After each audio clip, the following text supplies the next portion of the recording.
sebetulnya Yesus itu nama Bapa. Nama Bapa itu Yesus. Ya Bapa yang kudus, peliharalah mereka dalam namamu, yaitu namamu yang telah kau berikan kepada aku. Nah itu ada ayatnya. Yesus itu nama Bapa sebetulnya. Jadi yang disembah orang Kristen itu Bapa, namanya Yesus. Jadi bukan manusianya itu. Kalau manusianya itu kan Yesus dibilang utusan, ya dia memang utusan. Tetapi yang Bapa itu yang di dalam manusia Kristus itu, tidak percaya ke engkau bahwa aku di dalam Bapa dan Bapa di dalam aku dan Bapa adalah satu. Nah itulah karena Yesus mengatakan itu dia disambitin sama orang-orang Yahudi itu. Dia mengatakan engkau menyamakan dirimu dengan Allah. Jadi yang disembah Pak Yes ini Bapak ya, bukan Yesus ya? Bapak namanya Yesus. Ayatnya ada itu. Bapak namanya Yesus. Bisa dijelaskan lebih gamblang lagi tuh? Nah ini ayatnya sebentar, saya mau ayat dari ayatnya dulu. Ya gini kan enak Pak. Kalau lebih spesifik lagi, Bapak ini oneness atau Trinitas ataukah Unitarian, biar kita lebih fokus. Battle Pak Yes. Enggak, kalau saya itu enggak tertarik dengan itu apa Trinitas lah, Triteos apa, karena kan itu sebetulnya penafsiran para teolog itu. Kalau saya secara pribadi iman saya itu enggak terfokus ke situ, saya. Respon Pak Antonius. Pak Antonius silakan direspon. Direspon Pak Antonius, saya lagi makan ini. Ini ada Bang Juma juga. Ada Bang Juma juga. Ade, Bang Handi, butuh moderator nggak? Kalau butuh moderator, ada Mas Antonius, ada Bang Moto juga ready itu. Oke, silakan. Lanjut. Nggak usah moderator, langsung aja pembicara dah. Waduh. Enggak, diskusi santai. Kan belum ada tema. Assalamualaikum warahmatullahi wabarakatuh. Ini belum ada live kan ya? Udah langsung aja. Enggak, saya hanya ingin memastikan dulu kan sebelum kita dialog biar nanti akhirnya tidak salah paham gitu kan ya. Lihat, saya centang dulu ini. Dari Pak siapa ya tadi ya, yang Pak Father Yes ini. Father Yes. Alirannya apa? Apakah oneness, Trinitas, ataukah Unitarian gitu loh? Iya, secara garis besar. Ya, kalau secara pribadi saya nggak ngikutin aliran-aliran lah itu. Kalau aliran-aliran itu kan buatan manusia lah itulah. Itu kan pendapat para teolog. Gitu. Gini Pak Father, mohon maaf. Yang saya tahu namanya aliran ini sumbernya dari kitab suci gitu loh. Jadi bukan sekedar hanya pemikiran teolog gitu loh. Nah ketika kita tidak punya landasan itu menjadi abu-abu gitu loh Pak Father. Itu yang saya pahami. Mungkin nanti seperti Moreh dan yang lain-lain, Bang Zion atau Pak Ade bisa lebih meluruskan seandainya apa yang saya sampaikan salah kan begitu. Bang Antonius sedikit boleh saya jawab? Ya boleh. Pak Yes ini satu ini sama gereja sama ibu saya battle. Nah Pak Antonius silakan menilai sendiri. Saya kurang tahu kalau battle. Kalau battle itu profetik, dia Trinitas juga, Trinitas dan profetik. Berarti percaya bahasa roh ya Pak? Iya, saya berbahasa. Trinitas berarti Mas Antonius. Oke, paham. Nah, cuman gini ya, ini mohon maaf ini meskipun saya lagi ini juga, saya sifatnya ini ya hanya moderator ya di sini. Saya tidak biasa untuk dialog soalnya, gitu. Ini hanya memastikan saja gitu. Takutnya kejadiannya seperti yang sebelumnya tadi beberapa waktu yang lalu di tempatnya Coach Julius kan ada dua orang yang mengaku orang Trinitas, tapi ternyata apa yang dipaparkan kan oneness kan begitu. Makanya ini dipastikan dulu gitu. Sebelum Kalau saya, semuanya kalau- orang di sini salah persepsi gitu sih Pak Ini Fajar. kalau saya secara pribadi, ya, Mm-mm. saya tidak tahu diri saya ini Trinitas, apa Tritunggal, apa Triteos, apa Oneness, itu saya nggak tahu. Cuman yang ada di pemikiran saya, pemahaman saya tentang Tuhan itu, di dalam Bapa itu ada Roh dan Firman. Karena dikatakan apa? Yang bersaksi di sorga itu Bapa, Firman, dan Roh Kudus. Ketiganya adalah satu. Nah, kalau saya memahami itu, ayat itu, yaitu di dalam Bapa itu ada Roh dan Firman. Tritunggal itu ya Bapa, di dalam Bapa itu ada Firman, ada Roh Kudus. Jadi Bapa itu hidup, ya Roh itu hidup. Dan Bapa itu berkata-kata, bisa ngomong, Firman. Oke. Nah, Berarti itu ketiganya tidak terpisahkan ya Pak? tidak terpisahkan. Nah, itu kalau pemahaman saya secara pribadi, tetapi kalau orang menilai saya ini apa Trinitas, apa itu saya nggak apa ya, diri saya sendiri nggak tahu apa Oneness, apa Trinitas. Saya nggak seperti itu. Nah, kalau pengajarannya sendiri yang didapat Pak Father ini gimana dulunya gitu? Ya, kalau pengajaran itu kan banyak sebetulnya. Karena saya kalau belajar itu tidak pada satu gereja. Saya itu berteman, bergaul, ya. Jadi saya punya teman orang Katolik, ya. Saya punya teman orang Advent. Saya pelajari. Jadi pengajaran itu kan kadang-kadang ya ada yang beda lah. Ada yang beda. Seperti Advent itu. Kalau Advent itu dia Kristen tapi dia masih menjalani Taurat. Kalau Advent itu. Kalau Bapak sendiri gimana Pak? Enggak, kalau saya enggak. Taurat itu udah enggak saya pergunakan. Kalau sudah tidak berlaku ya? Iya, kalau bagi saya itu Taurat itu ya itu untuk orang Yahudi. Yahudi. Nah, kalau Kristen yang masih memakai itu Advent dia itu. Nah, makanya kan kalau saya melihatnya yang penting dia itu imannya kepada Yesus Tuhan, itu aja. Imannya kepada Yesus Tuhan. Kalau soal pengajaran kan di dalam Islam juga kan itu kan pengajarannya beda-beda, ya kan? Ada Ahmadiyah, macam-macam juga kan. Itu ada apa namanya itu kelompok-kelompok yang berbeda kan. Oh iya, oke. Permasalahannya begini Pak Father, kalau yang membuat perbedaan ya ini mohon maaf. Yang kalau di dalam tubuh Islam itu perbedaan tidak pada hal-hal pokok. Maksudnya begini. Contohnya ya, dari seluruh aliran siapakah yang dipercaya sebagai Tuhan? Ya tentu Allah gitu. Dan Allahnya berapa ya? Satu itu aja gitu. Tidak lebih, tidak ada tambahan embel-embel lagi gitu. Nah, berbeda kasusnya yang saya perhatikan ya dengan di kekristenan gitu. Kalau di kekristenan, makanya saya tanya tadi, apakah Bapak ikut Oneness, Trinitas, atau Unitarian? Karena ketiga sub ini memiliki perbedaan pokok, yaitu apa? Tentang konsep ketuhanannya. Oneness mengimani bahwa hanya ada satu ilah atau Tuhan, yaitu Yesus yang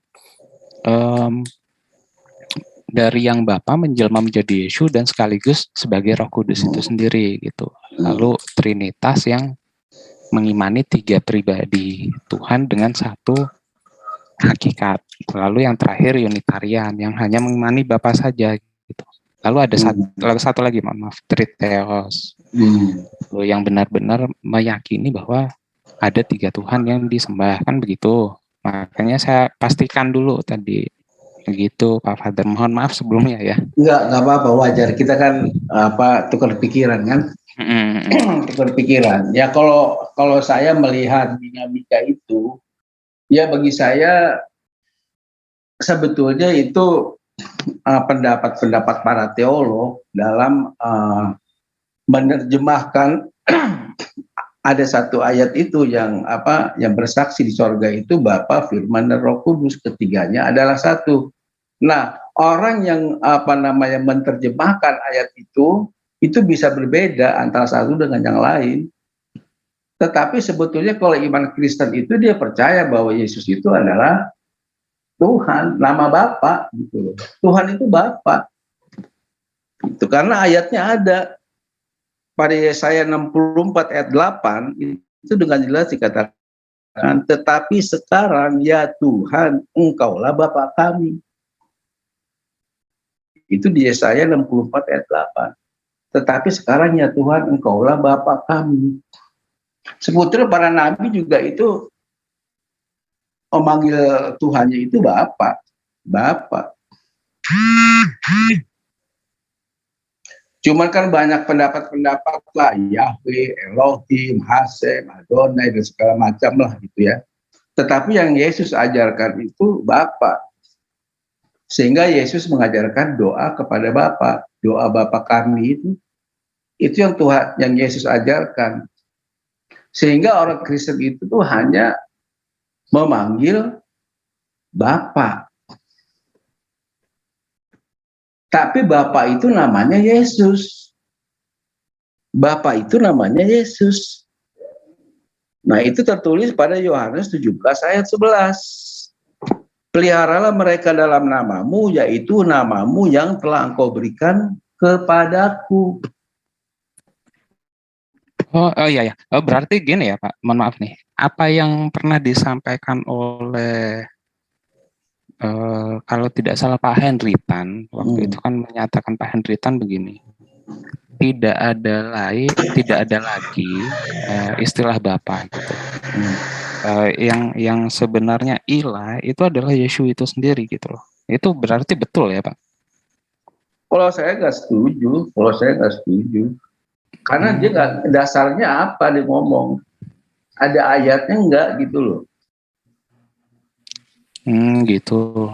Ada, itu kan berdasarkan asumsi dia, pendapatnya, tetapi datanya itu loh, ayatnya itu kan dia nggak tampilkan. Sedangkan Yesus aja kan dengan jelas mengajarkan orang Kristen itu doa Bapa kami.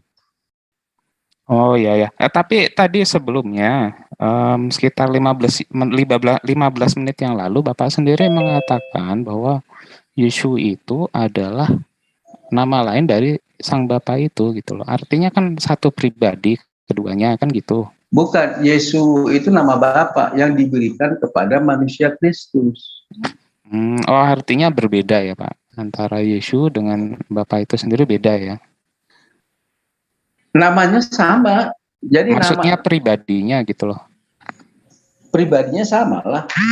Kan Bapak di dalam Yesus. Bapak di dalam Yesus. Iya kan berarti tadi yang dipaparkan oleh Pak Henry Tan betul gitu loh maksud saya. Kan Pak Henry Tan sendiri mengatakan bahwa tidak ada lagi Bapa karena begitu Yesus sudah lahir, maka tidak ada lagi Bapa di surga. Kalau tidak salah seperti itu ya. Nah, nanti dikoreksi kalau ada yang pernah memperhatikan Pak Henry Tan ya. Kalau Pak Henry Tan bilang itu Bapak nggak ada lagi di sorga kan gitu kan? Maksudnya tadi omongan. Iya, kurang lebih seperti itu. Iya, jadi enggak lah, Bapak di sorga. Ketika manusia Yesus itu lahir, maka tidak ada lagi Bapa di surga. Kurang lebih seperti itu yang dipaparkan oleh Pak Henry Tan sebelumnya gitu. Iya. Kalau saya memahaminya seperti ini, Bapa itu tetap di sorga. Kalau saya, ini misalnya, saya memberikan satu ilustrasi. Kalau saya ini di Bandung, saya ke Bogor. Maka saya sudah tidak ada di Bandung, saya itu ada di Bogor. Kan beda dengan Tuhan yang Maha Kuasa itu kan beda. Dia di sorga, dia datang ke dunia, dia masih di sorga. Kalau bagi kita manusia, wah nggak mungkin. Secara logika, nggak mungkin itu. Nggak mungkin. Tetapi Tuhan itu kan, kita untuk menjangkau ke kepandaian, kemahakuasaan, kepintaran Tuhan. Kita manusia ini sulit untuk bisa menjangkau itu, sulit untuk mempercayai itu. Nah, kalau menurut saya itu Bapa di sorga, dia tetap di sorga. Walaupun dia datang ke dunia mengambil rupa manusia, dia tetap di sorga. Katanya tadi satu pribadi, Pak. Iya, satu pribadi. Itu kan apa namanya, ada dikatakan tidak percayakah engkau bahwa maksud saya begini. Maksud saya begini, Pak, mohon maaf. Kalau satu pribadi itu kan benar-benar tidak terpisahkan, kan begitu. Nah, seandainya memang satu pribadi ketika Yesus itu dilahirkan, nah sementara Yesus itu dengan Bapa adalah satu pribadi, artinya apa yang dipaparkan oleh Pak Hendritan bahwa tidak ada lagi Bapa, itu betul gitu loh, maksud saya begitu. Tidak ada lagi Bapa, ya Bapa tetap ada lah. Itu menurut Hendritan, kalau menurut saya enggak. Mohon maaf ya, ini kalau ada yang karena saya kan ini ya mengutip apa yang dipaparkan Pak Hendritan, kalau ada yang ingat dan apa yang saya paparkan tidak sesuai, mohon nanti dikoreksi ya, mohon maaf ini. Kalau paparan Pak Hendritan itu sangat bertolak belakang dengan apa yang saya pahami. Itu bertolak belakang. Tapi sebelumnya Bapak sendiri sudah pernah ini ya memperhatikan pemaparan Pak Hendritan ya? Iya, saya pernah lihat itu. Oke. Apa yang saya paparkan sesuai kan ya maksudnya? Iya, benar. Ya. Benar. Takutnya saya yang salah ini ya, salah menerima apa yang dipaparkan Pak Hendritan kan begitu. Benar, apa yang kamu katakan itu memang apa yang dikatakan Pak Hendritan itu. Benar itu. Tapi kalau saya secara pribadi itu saya enggak bertolak belakang gitu. Ya, betul. Dan Pak Hendritan ini kan orang nggak diakui lah, itu kan dia punya, itu kan gereja baru, dia bikin gereja baru gitu. Dia bukan seorang pendeta yang bisa berkumpul dengan banyak pendeta, nggak bisa itu. Karena dia itu, kalau yang saya perhatikan itu perkataannya itu menghujat.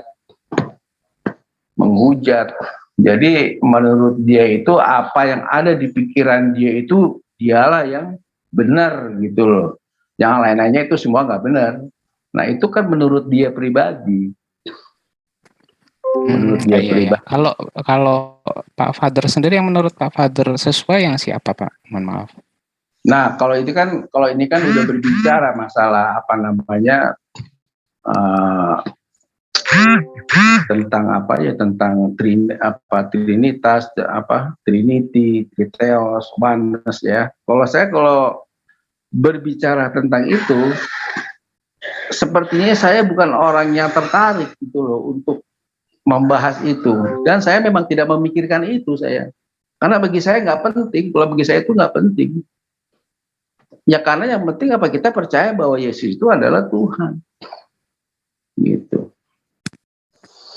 ya. Berarti kan ada yang penting gitu loh, artinya ada yang bagian yang penting gitu. Nah ya, yang ingin saya tanyakan begini, dari misalkan seperti antara Pak Mangapul, Dr. Deki Ngadas, lalu Pak MYM, Pak Bambang Nursena, Bu Rita Wahyu begitu. Nah, pemaparan siapa yang menurut Pak Father ini paling mudah gitu loh untuk digunakan untuk sebagai acuan begitu. Nah, nanti kan dari apa yang Pak Father sampaikan, nanti kita bisa ini ya belajar bersama gitu dari beliau-beliau ini gitu. Kalau saya lebih kecenderungannya itu tertarik apa yang dikatakan oleh Pak Bambang Nursena itu. Pak Bambang Nursena itu. Oke. Berarti yang ini menurut Pak Father yang paling sesuai itu Pak Bambang yang Nursena ya, yang paling sesuai ya, untuk menjelaskan ya. Lebih kecenderungannya saya lebih setuju apa yang dikatakan Pak Bambang Nursena gitu. Sebetulnya sih itu sederhana aja, singkat aja itu memahami itu. Bapa, Firman, dan Roh Kudus, ketiganya adalah satu. Itu berarti ya di dalam Bapa itu ada Firman, ada Roh gitu loh. Roh itulah yang membuat hidup. Roh itu hidup, ada dan hidup. Tidak bisa diteliti terbuat dari apa itu roh. Ya, dan juga dia berkata-kata, bisa ngomong, ya itulah Bapa. Kan sederhana itu. Kalau saya kan sederhana memahaminya itu. Tetapi ini kan Pak teolog ini kan ingin mencari sesuatu sensasi ya. Dia merangkai kata-kata yang banyak lah ya, yang indah-indah gitu loh. Itu kalau menurut saya seperti itu. Ya namanya juga manusia, biasa dia mencari popularitas, ya kan? Itu kan manusia kan ada yang seperti itu. Ya, akhirnya kalau dia seandainya begini ya, untuk mencari popularitas ya tidak bisa dipersalahkan menurut saya pribadi ya. Iya. Tapi kan di luar itu tentu ada pengajaran yang benar kan begitu, Pak Father. Ya. Nah, tentu kan setelah dari pengajaran siapakah yang paling sesuai, nah itu nanti kita pelajari kan begitu. Ini menurut saya pribadi begitu, Pak Father. Iya, kalau saya pribadi ya saya lebih kecenderungannya ya bisa lebih mudah dipahami itu apa yang dikatakan oleh Pak Bambang Lusena itu. Pak Bambang Lusena itu. Dan sampai sekarang itu kan masalah Tritunggal, Trinity, Triteos, Oneness, segala macam itu kan hanya jadi soal ini doang, perdebatan-perdebatan. Tapi kalau di gereja mana ada ngomongin yang seperti itu? Nggak ada. Nggak ada kalau di dalam gereja itu membicarakan hal-hal yang itu. Nggak ada itu. Itu kan hanya para teolog-teolog aja. Oh, kira-kira alasannya apa ya Pak? Kalau boleh tahu. Ya sekarang itu kan penjelasan-penjelasan yang mendetail, yang rinci di Alkitab tentang itu kan tidak ada. Akhirnya dia berusaha untuk menjelaskan menurut pendapatnya sendiri. Dan pendapatnya kan berbeda antara satu dengan yang lain, berbeda antara satu dengan yang lain. Iya. Karena begini Pak Father, seperti misalkan kasus yang sering terjadi ya. Kalau dari Unitarian itu kan yang terkenal saksi Yehova ya. Nah dari saksi Yehova sendiri di kalangan kekristenan tidak menganggap mereka sebagai bagian dari Kristen gitu loh. Nah artinya begini, ketika ada sebuah perbedaan di dalam konsep ketuhanan, maka bisa dianggap bukan bagian dari kekristenan itu sendiri kan begitu. Nah tentu kalau ini menurut saya pribadi ya, kalau ini tidak dibicarakan di dalam gereja ya, tentu tidak bisa untuk membentengi umat begitu dari kesesatan begitu dalam tanda kutip ya. Ini yang saya tahu begitu, Pak Father. Kalau saksi Yehova itu memang bukan Kristen. Bukan Kristen saksi Yehova itu. Saksi Yehova bukan Kristen. Dia pakai nama aja itu bukan gereja dia. Balai Pertemuan. Dan dia bukan, kalau saksi Yehova itu bukan Kristen itu. Dia tidak percaya Yesus Tuhan kok. Yesus itu hanya nabi kok. Utusan nabi. Itu kan sama dengan Islam. Yesus bukan Tuhan. Bagi mereka itu Yesus itu nabi.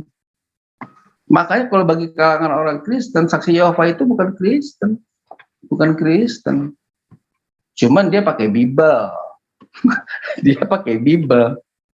Kalau orang Kristen itu ya orang yang mempercayai bahwa Yesus itu adalah Tuhan. Itu orang Kristen. Oke. Berarti Triteos itu juga kekristenan ya Pak, termasuk Oneness gitu. Iya. Setiap orang yang mempercayai Yesus adalah Tuhan itu Kristen. Gitu. Hanya Unitarian yang bukan gitu ya. Bukan. Saksi Yehova bukan Kristen, bukan. Cuman setahu saya begini Pak, mohon maaf ya. Saya lanjutkan dulu.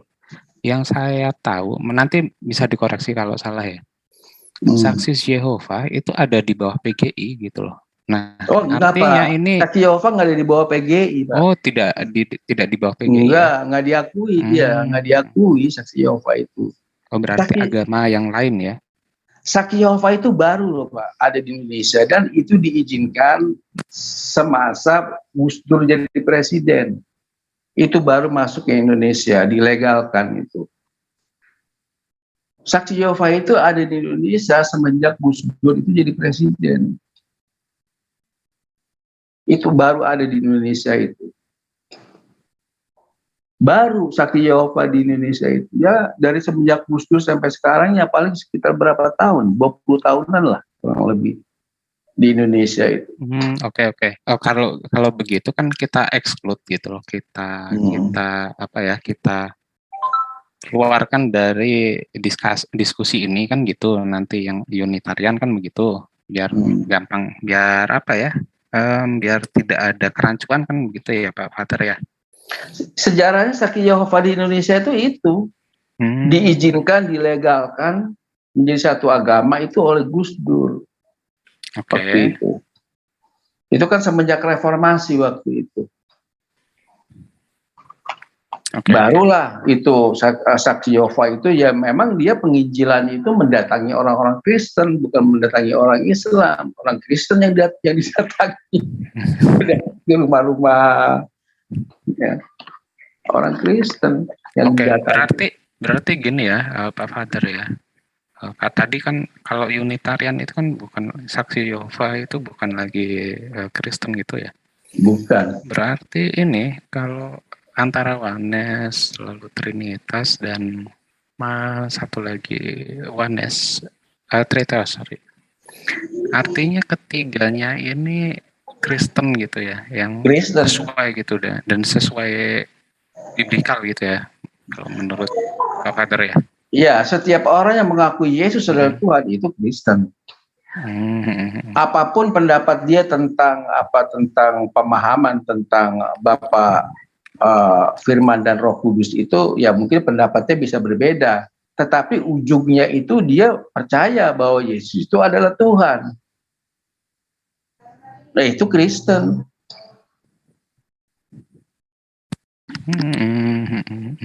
Oke. Saya paham Pak. Saya paham. Jadi kesimpulannya kalau menurut Pak Father ya, yang saya tangkap ya, selama meyakini bahwa Yesus itu adalah Tuhan, mau dia Trinitas, Triteos maupun Oneness itu sudah benar, begitu ya? Kristen. Berarti seperti Pak Joshua Tewu, Pak Pangapul gitu sudah benar begitu maksudnya pengajarannya. Ya. Oke, paham Pak.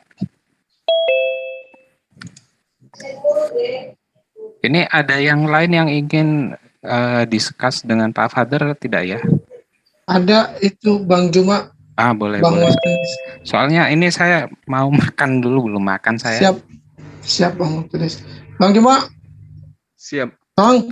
Iya. Sebelum ke Bang Zuma ya, saya ingin ini dulu melanjutkan beberapa detik saja. Siap.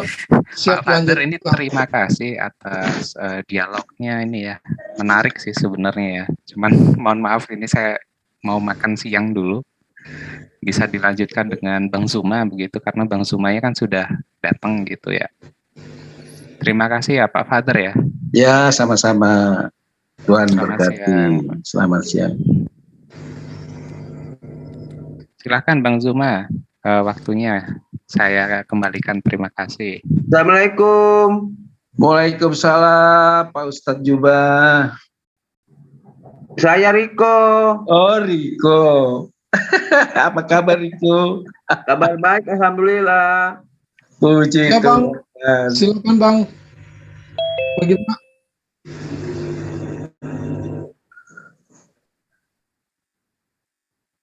Bagaimana?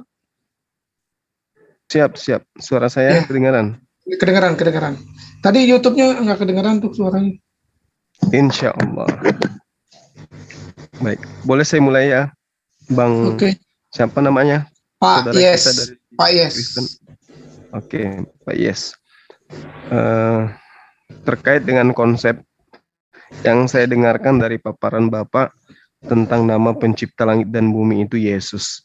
Saya mulai dari Al-Quran, surah Al-A'raf ayat 180. Bismillahirrahmanirrahim. Walillahil asma'ul husna fad'uhu biha wazarul ladina yalhiduna fi asma'i sayujzawna ma kanu ya'malun. Insyaallah saya bacakan dalil yang benar dari Al-Quran. Surah Al-A'raf ayat 180. Jadi di sini diterangkan bahwa Allah memiliki Asmaul Husna. Asmaul Husna itu nama-nama yang baik, nama-nama yang dimasyhurkan, nama-nama yang kemudian disucikan. Maka perintahnya dalam Al-Quran itu bermohonlah kepada Allah dengan menyebut nama-namanya yang mulia. Dan tinggalkanlah orang-orang yang menyalahartikan nama-nama tersebut. Nah, kalau kita melihat di dalam konsep pengajaran Yahudi, di mana kita mengetahui Islam Kristen harus menyadari bahwa konsep ketuhanan yang kemudian diimani oleh umat Islam maupun umat Kristen itu berasal daripada pengajaran kitab-kitab terdahulu. Nah, kita melihat misalnya di dalam kitabnya Bani Israel, bagaimana kemudian pencipta langit dan bumi itu disebut dengan sebutan El, Eloah, Elohim, El Shaddai, Adonai, Yotevave, kemudian banyak, di mana nama-nama ini kemudian itu merupakan cerminan daripada sifat Tuhan itu. Seperti El Shaddai, Tuhan yang maha kuat, Tuhan pelindung Yakub, ya Tuhan maha kuasa. Elohim, pencipta perkasa, dan kemudian yang maha kuat. Eloah atau yang teman-teman Yahudi sebutkan dengan sebutan yang kuat, yang masyhur. Nah, kemudian di dalam Al-Quran, seperti yang saya terangkan tadi, Al-Quran menjabarkan dengan sangat rinci bahwa nama Allah itu, nama Tuhan itu harus disucikan, harus dikuduskan. Harus kemudian nama Allah itu disebut dengan kesucian yang dinisbahkan kepada esensi Tuhan itu sendiri. Wallahul ladzi la ilaha illahu alimul ghaibi wasyahadah. Huwar Rahmanur Rahim. Dia yang maha murah lagi maha penyayang. Nah, kemudian ketika sahabat saya, Pak Father Yes, mengatakan nama Tuhan pencipta langit dan bumi itu adalah Yesus itu sendiri, berdasar terhadap dalil yang ada di dalam Yohanes 17, kalau nggak salah di ayat 11. Ayat 11 ya. Nah, di sini Yesus menerangkan, aku tidak lagi ada di dalam dunia, tetapi mereka ada di dalam dunia. Dan aku datang kepadamu ya Bapa yang kudus, peliharalah mereka dalam namamu, yaitu nama yang telah engkau berikan kepadaku, supaya mereka menjadi satu sama seperti kita. Nah, apakah kemudian tidak ada ruang bagi Yesus itu dinyatakan, di mana Tuhannya yang mengutusnya itu menyatakan diri, ya, menyatakan nama kepada Yesus, bukan berarti dia menyatakan namaku adalah Yesus. Kenapa muncul pertanyaan ini, Pak? Karena ketika kita melihat misalnya dalam Matius 6 nomor 9 dan seterusnya, karena itu berdoalah demikian, Bapa kami yang di surga, dikuduskanlah namamu. Nah, di sini Yesus sama sekali tidak pernah memperkenalkan namanya sebagai nama Bapa. Datanglah kerajaanmu, jadilah kehendakmu di bumi dan di surga. Berikanlah kami makan hari ini yang cukup, dan ampunilah kami dari kesalahan kami. Ketika Yesus mengajarkan kemudian mengkuduskan nama Tuhan, di situ tidak pernah Yesus sedikit pun mengkultuskan namanya sebagai nama khusus yang adalah nama pencipta langit dan bumi itu. Mungkin bisa Bapak berikan sedikit pelajaran untuk menjadi catatan bagi saya, bahwa Tuhan pencipta langit dan bumi yang disembah Abraham, Ishak, Yakub itu memang pernah menitipkan sebuah nama kepada seseorang untuk disampaikan kepada Maria, untuk kemudian menamakan namanya itu dengan nama tersebut. Silakan Pak, saya butuh catatan-catatan untuk ini. Ya. Jadi pada zaman para nabi itu, di dalam Keluaran 6 ayat 1 dan 2 itu dikatakan, Keluaran 6 ayat 1 dan 2, selanjutnya berfirmanlah Allah kepada Musa, akulah Tuhan, aku telah menamakan diri kepada Abraham, Ishak dan Yakub sebagai yang maha kuasa, sebagai Allah yang maha kuasa, tetapi dengan namaku Tuhan, aku belum menyatakan diri. Tetapi dengan namaku Tuhan, aku belum menyatakan diri. Tuhan itu belum datang ke dunia. Karena menurut pemahaman Kristen, Tuhan orang Kristen itu adalah Tuhan yang datang ke dunia mengambil rupa manusia. Ya, sehingga manusia Kristus itu, yang namanya manusia, itu dia harus punya nama. Sebetulnya kalau menurut saya ini ya, menurut saya, Bapa di sorga, Tuhan Allah itu tidak ada ayah dan ibunya, dan tidak ada yang memberi nama. Makanya kalau apa tuh Yahweh, Elohim, Adonai, El Shaddai dan sebagainya itu kan sebutan aja itu, bukan proper name. Tetapi ketika dia datang ke dunia, dia harus punya nama. Dia menamai dirinya sendiri. Dan nama itu diberikan kepada manusia Kristus. Makanya dikatakan apa ya, Bapa yang kudus, pelihara mereka dalam namamu, yaitu namamu yang telah engkau berikan kepadaku. Kalau menurut saya, kalau Yahweh, Elohim, Adonai, Hasem, Eloah, banyaklah itu. Ya, itu sebutan. Ya, karena apa? Waktu Musa bertanya tentang nama Tuhan, itu kan nggak dikasih tahu. Nggak dikasih tahu Musa itu nanya nama Tuhan.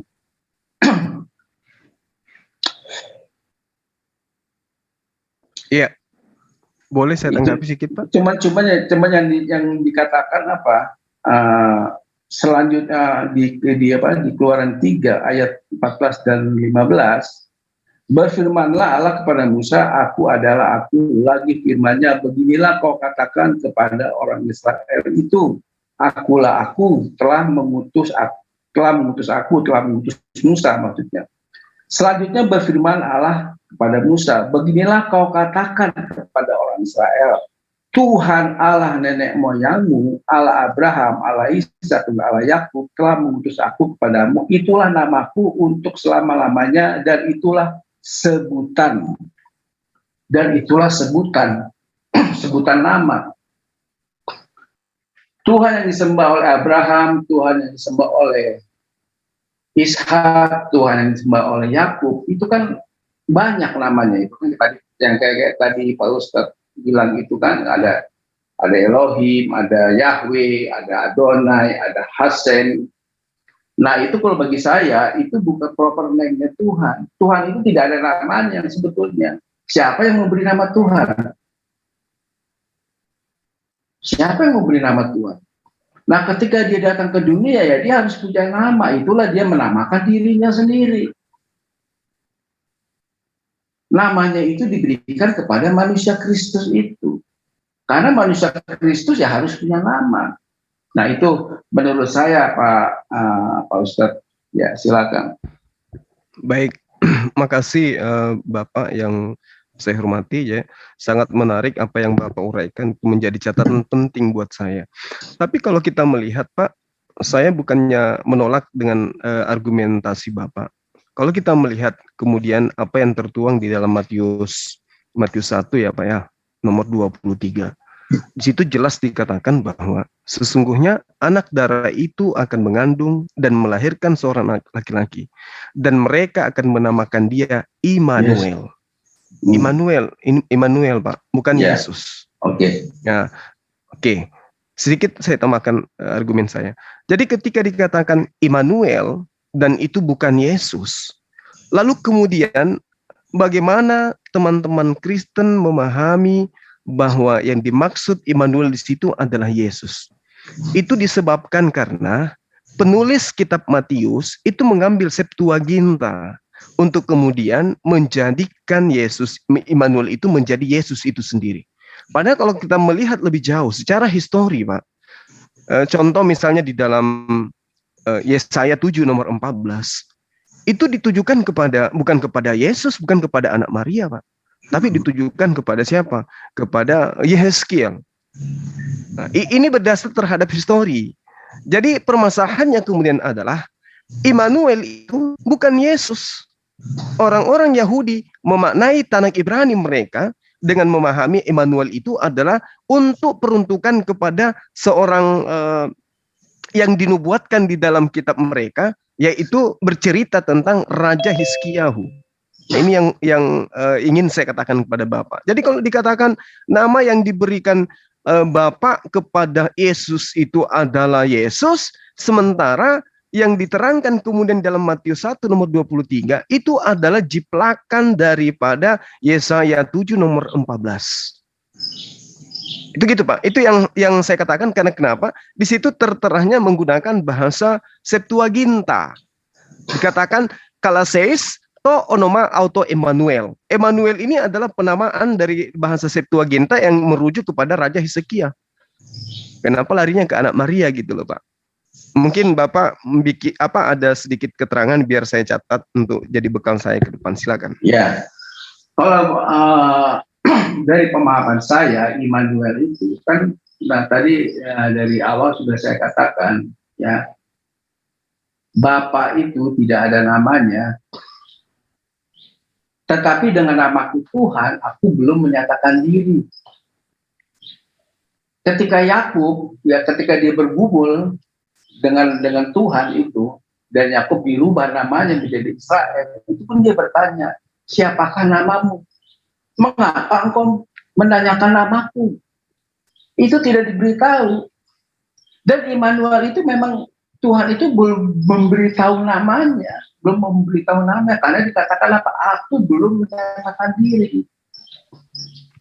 Ya kalau saya katakan itu hanya sebutan aja itu.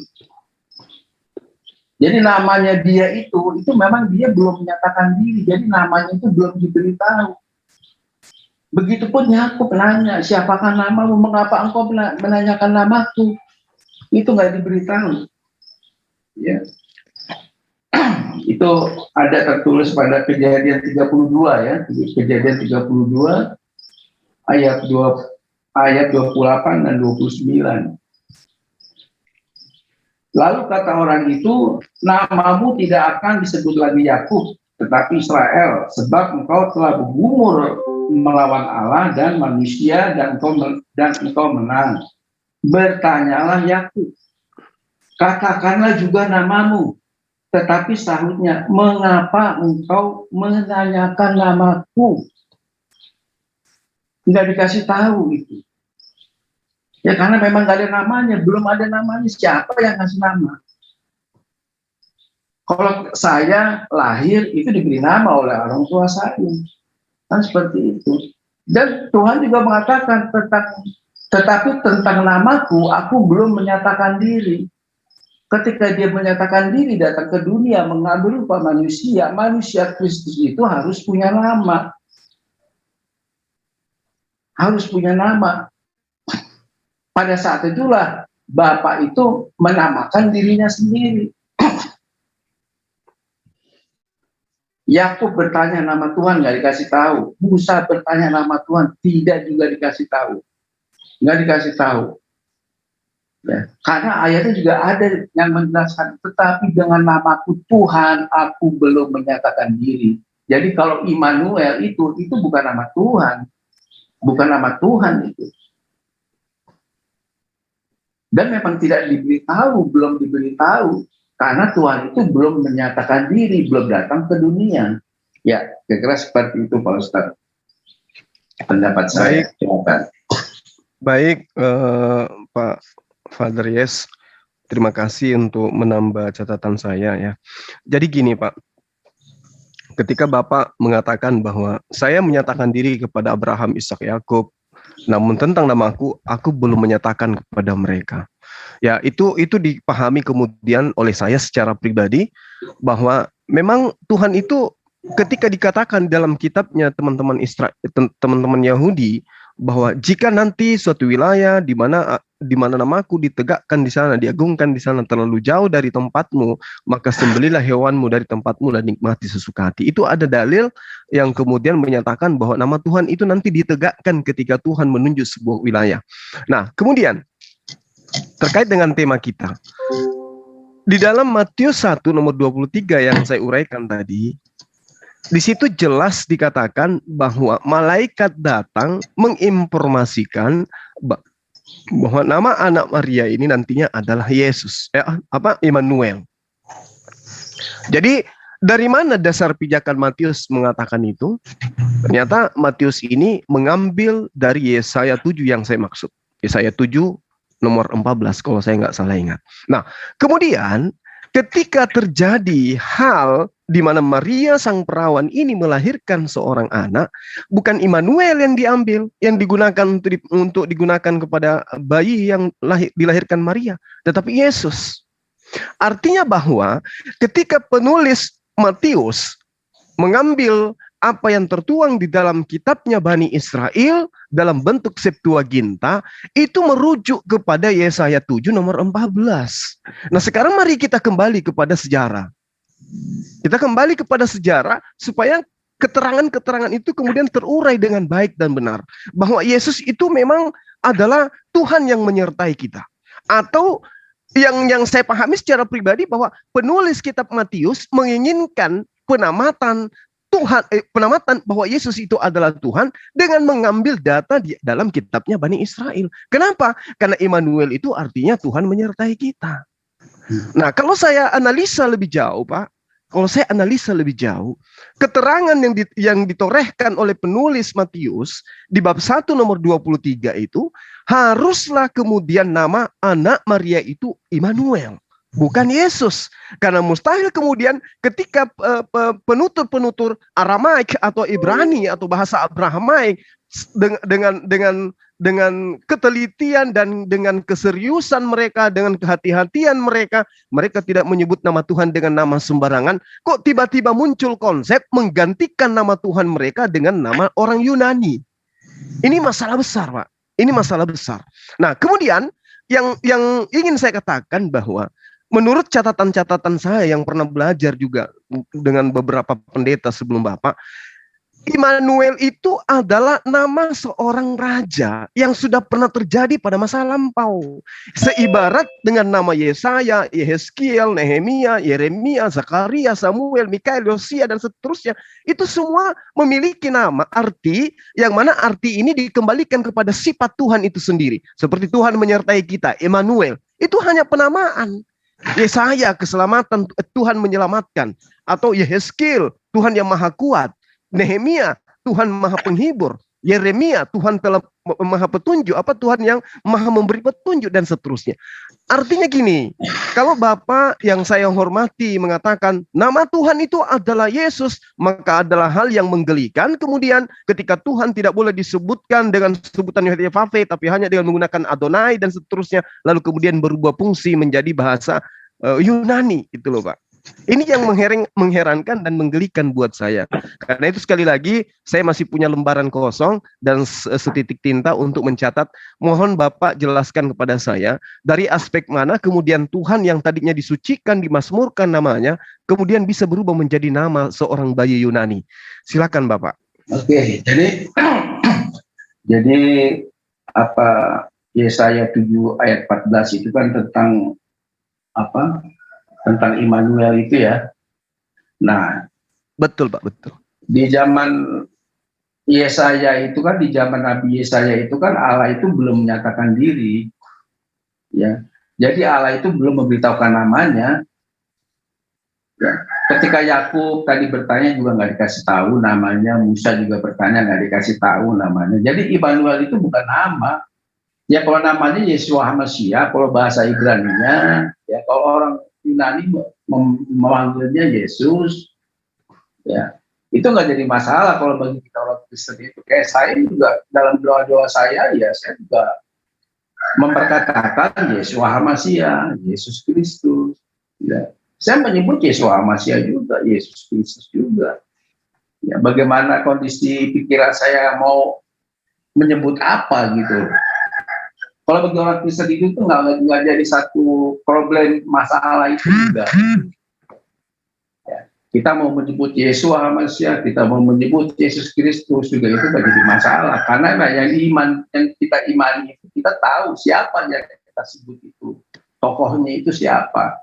Kita sudah mengenal ketokohannya itu melalui melalui Bible itu, begitu. Jadi kalau soal pendapat-pendapat, yaitu orang bisa saja saling berbeda pendapat, yaitu wajar-wajar saja. Tapi menurut pendapat saya, Immanuel itu bukan nama, ya, karena memang Tuhan itu belum menyatakan diri, ya, belum memberitahukan namanya. Musa bertanya nama Tuhan pun nggak dikasih, Yakub bertanya nama Tuhan juga nggak dikasih tahu. Begitu juga Immanuel itu bukan nama Tuhan. Ya, kira-kira seperti itu pendapat saya, Pak Ustadz Gima. Baik Bapak, makasih banyak. Jadi saya ingin tanya kepada Bapak nih. Saya baru kali ini menemukan sahabat Kristen yang begitu lugas menyampaikan tentang nama pribadi Tuhan itu sendiri. Saya ingin tahu, Pak, apakah Yod-Heh-Vav-He atau yang mereka sebut Hasem itu menurut Bapak itu bukan nama pribadi Tuhan? Kalau menurut saya itu sebutan. Kan tadi sudah saya katakan, tapi dengan namaku Tuhan, aku belum menyatakan diri. Ketika Musa bertanya dengan nama Tuhan, katakanlah Allah Abraham, Allah Ishak, Allah Yakub, itulah sebutan namaku turun-temurun. Kan banyak sebutannya, ada Adonai, ada Elohim, ada Hasem, ada El Shaddai, macam-macam kan itu. Nah itu kalau menurut pendapat saya gitu. Kan dari kalangan Kristen juga kan punya pendapat yang kadang mungkin beda dengan saya, iya kan?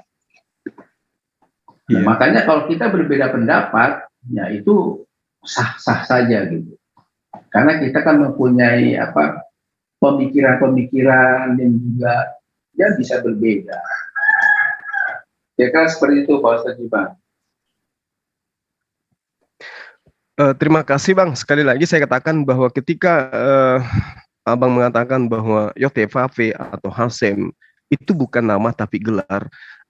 Alhamdulillah berarti sudah dua manusia yang mengatakan itu, Bapak dan saya. Karena selama ini teman-teman Kristen itu selalu mengatakan bahwa nama Tuhan itu adalah Yod-Heh-Vav-He.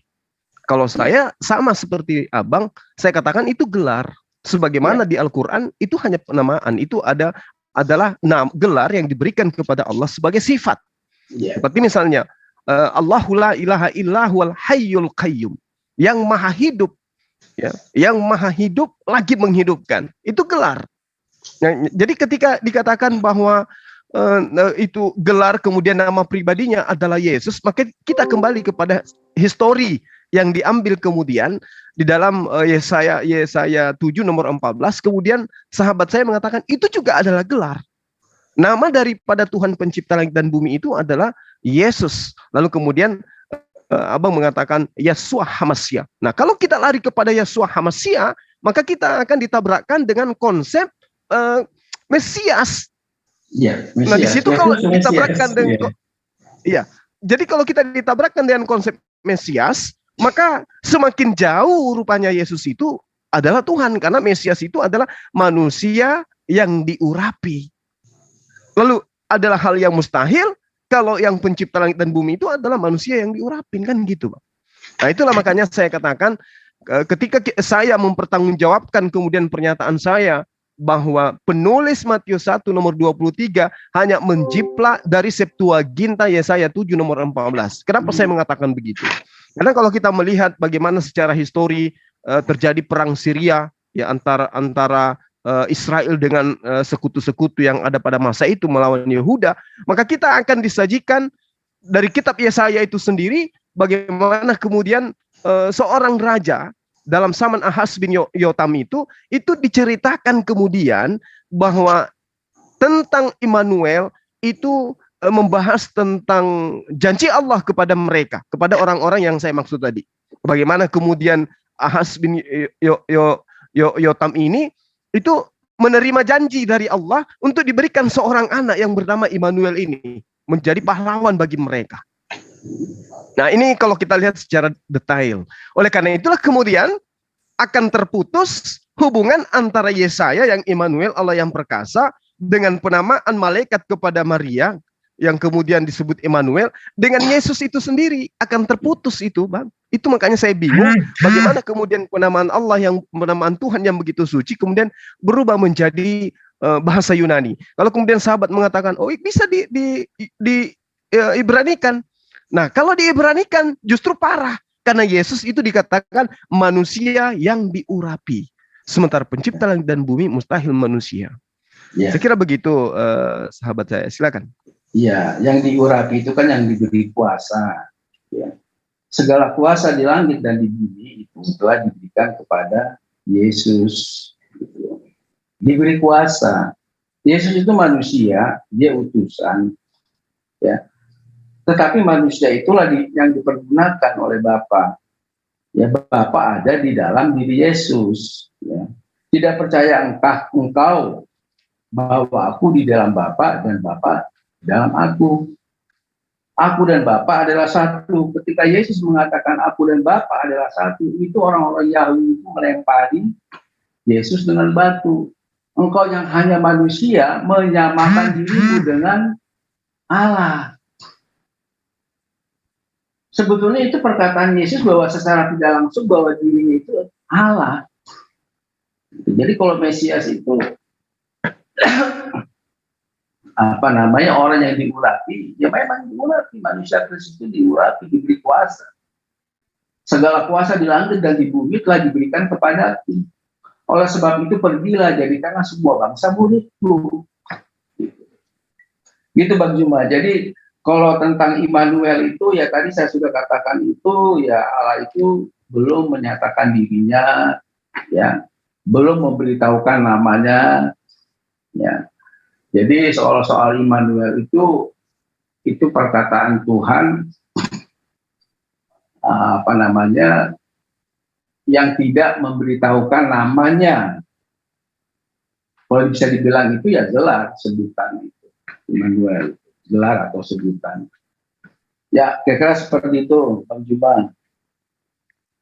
Oke, makasih Bang, makasih. Artinya gini. Artinya kalau saya melihat secara analisa akal sehat terhadap pernyataan abang saya ini, itu sama halnya kita mengambil Tipex atau Stabilo, lalu kemudian kita Tipex Matius 1 nomor 23-nya. Sesungguhnya anak darah itu akan mengandung dan melahirkan seorang anak laki-laki, dan mereka akan menamakan dia Immanuel. Dan ternyata menurut abang Immanuel itu adalah gelar. Sementara Immanuel itu dikatakan bahwa Allah yang menyertai kita, kan gitu. Lalu kemudian abang saya tadi membahas ke ranah penjabaran tentang Yesus yang mengatakan aku dan Bapa adalah satu. Lalu kemudian orang-orang Yahudi ingin melempari batu kepada Yesus. Nah, tapi yang perlu kita pahami di sini, yang perlu khususnya saya pahami adalah ketika ada keseriusan ingin meneliti lebih jauh, apa maksud Yesus mengatakan aku dan Bapa adalah satu, itu ternyata Yesus sedang memproklamirkan dirinya sebagai penyampai firman. Dilihat dari data setelahnya. Aku dan Bapa adalah satu. Yohanes 10, kita lihat di ayat 34-nya. Kenapa engkau menyatakan dirimu setara dengan Tuhan, sementara kamu hanya manusia? Yesus menjawab, buka kitab Tauratmu, baca buku Tauratmu. Bukankah di dalam kitab Tauratmu ada dikatakan siapapun yang diserahi tugas untuk menyampaikan firman, maka dia adalah Allah, maka dia adalah Bapa. Nah, aku ini ditugaskan untuk menyampaikan firman. Makanya ketika sahabat saya mengambil Matius 28, ya, saya kembali kepada Yohanes 5 nomor 27 bahwa kuasa yang diberikan kepada Yesus dikarenakan karena Yesus bukan penguasa. Mandat yang diberikan kepada Yesus karena Yesus punya kewajiban untuk menyampaikan mandat. Yesus diberi kuasa. Kenapa? Karena Yesus anak manusia. Andaikan Yesus itu adalah Tuhan pencipta langit dan bumi, maka Yesus mustahil diberi kuasa. Kenapa? Karena dialah penguasa itu. Makanya di dalam Yohanes 5 nomor 27, Yesus telah diberi kuasa oleh Allah, ya, karena dia adalah anak manusia. Berarti anak manusia ini menerima kuasa dari pencipta langit dan bumi. Berarti dia tidak selevel dengan Allah. Makanya kemudian Yesus di dalam Yohanes 5 nomor 36 bersaksi tentang dirinya. Dan kesaksian Yesus ini mutlak diimani oleh Kristen dan Islam harusnya. Jangan cuma Islam yang mengimani. Kristen pun harus meyakini sepenuh hati tentang kesaksian Yesus tentang dirinya. Yohanes 5 nomor 36 itu. Ada kesaksianku yang lebih penting dari kesaksian Yohanes. Apa itu? Bahwa semua pekerjaan yang diberikan kepadaku adalah yang bersaksi tentang diriku bahwa Bapa yang telah mengutus aku. Berarti setinggi apapun kemudian pekerjaan yang Yesus lakukan, membangkitkan orang mati, membuat ini dan itu, semuanya itu hanya mempersaksikan bahwa dirinya betul-betul utusan Tuhan. Bukan Tuhan itu sendiri. Nah inilah yang kemudian saya katakan bahwa mohon maaf, saya punya catatan-catatan yang sudah dari dulu sejak saya belajar bahwa nama yang diberikan kepada Yesus itu adalah nama seorang nabi. Yesua HaMashiach, bukan nama Tuhan itu sendiri. Ketika Yesus mengatakan, namamu yang engkau berikan kepada aku, itu layaknya ketika Allah datang kepada Abraham. Layaknya ketika Allah datang kepada Musa. Menyatakan diri, memperkenalkan diri. Akulah Tuhan, aku bukan hantu, aku bukan makhluk, aku bukan hewan, aku bukan tumbuhan. Tapi akulah Tuhan, akulah Sang Khalik, akulah pencipta.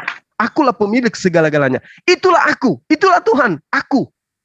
Khalik, pencipta, bukan berarti akulah Yesus dan namaku itu adalah Yesus. Bukan, karena nama Yesus itu adalah nama pemberian Yusuf, bapak tirinya dia. Saya kira begitu, Bang.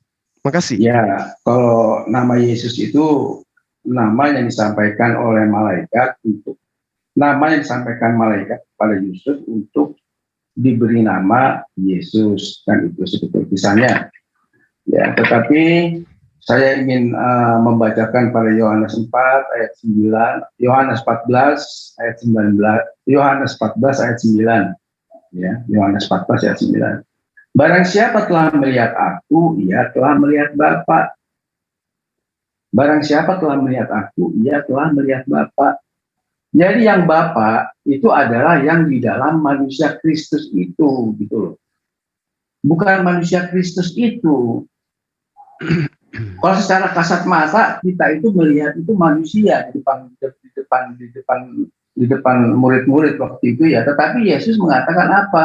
Ya, tidak percayakah engkau bahwa aku di dalam Bapa dan Bapa di dalam aku? Jadi yang Tuhan itu adalah yang di dalam manusia Kristus itu. Barang siapa telah melihat aku, ia telah melihat Bapa. Dilanjutkan ke Yohanes 8 ayat 24. Karena itu tadi aku berkata kepadamu bahwa kamu akan mati dalam dosamu. Sebab jikalau kamu tidak percaya bahwa akulah dia, bahwa akulah Bapa, kamu akan mati dalam dosamu. Jadi kalau orang yang tidak percaya bahwa Yesus itu Bapa, dia akan mati dalam dosa-dosanya. Nah itu kepercayaan orang Kristen gitu. Itu keyakinan orang Kristen seperti itu. Kalau orang yang tidak percaya bahwa Yesus itu adalah Tuhan, ya udah selesai. Dia tidak memperoleh hidup yang kekal. Nah itulah iman Kristen itu seperti itu. Jadi apa yang dikatakan Yesus itu ya kita imani. Karena tadi aku berkata kepadamu bahwa kamu akan mati dalam dosamu. Sebab jikalau kamu tidak percaya bahwa akulah dia, bahwa akulah Bapa, kamu akan mati dalam dosamu. Sehingga orang Kristen itu percaya bahwa Yesus itulah Bapa. Ya, yang di dalam manusia Kristus itu yang Bapa. Ya, jika seperti itu, Bang Juma. Silakan. Baik, terima kasih Bang. Jadi gini, ketika iman Kristen mengatakan bahwa siapa yang melihat Yesus sama melihat Bapa, itu sangat-sangat kita hargai karena itu adalah sebuah keyakinan. Tapi keberadaan saya di sini dan juga abang saya ini tentu memberikan edukasi yang terbaik yang kita punya, pemahaman kita punya, dan ini adalah konsep pemahaman pribadi, bukan doktrin.